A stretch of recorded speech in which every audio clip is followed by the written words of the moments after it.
રાજકોટ લોધિકા ખરીદ વેચાણ સંઘની ચૂંટણીનો ધમધમાટ જોવા મળી રહ્યો છે। ચૂંટણી માટે ઉમેદવારોએ ફોર્મ ભરવાનો આજે અંતિમ દિવસ છે।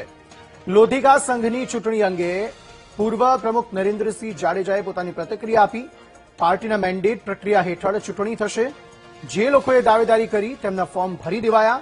જૂથવાદ વિશે પણ તેઓએ પોતાની પ્રતિક્રિયા આપી છે કે પરિવાર હોય ત્યાં વાસણ ખખડે। પાર્ટીના આદેશ મુજબ મોટા આગેવાનો કામ કરશે। લોધિકા તાલુકા ભાજપ પ્રમુખ ડોક્ટર પ્રકાશ વીરડા, રાજકોટ તાલુકા ભાજપ પ્રમુખ ભાઈ કેયુરભાઈ ઢોલરિયા, આ બંનેને ફોર્મ ઉપાડવાથી માંડી અને તમામ ભરવા માટેની જવાબદારી આ ફોર્મ સોંપવામાં આવી છે। અત્યારે બધા ઉમેદવારો આવી ગયા છે। પાર્ટી એક બનીને નેક બનીને આ ચૂંટણી લડશે।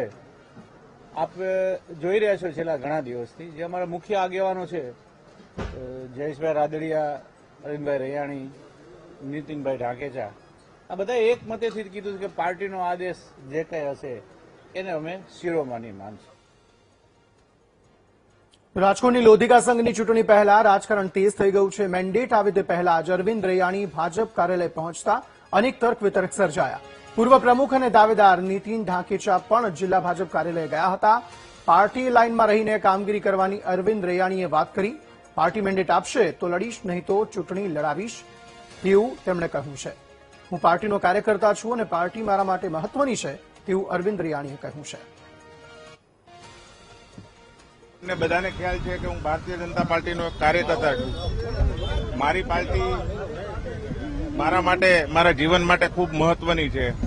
એટલે મારી પાર્ટી જે કાંઈ આદેશ કરશે, લડવાનું કહેશે તો લડીશ અને લડાવવાનું કહેશે તો લડાવીશ, પણ સંપૂર્ણપણે પાર્ટી લાઇનમાં।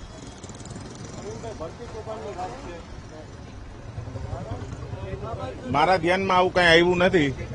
હું 5 વર્ષ સુધી ડિરેક્ટર રહ્યો છું।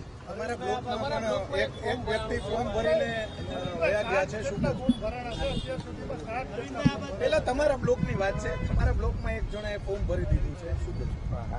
હું એટલું જ કહું છું કે 15 લોકોના ફોર્મ ભરાવાના છે નિયમ પ્રમાણે, અને જે 15 લોકોને પાર્ટી મેન્ડેટ આપશે એ માન્ય રહેશે।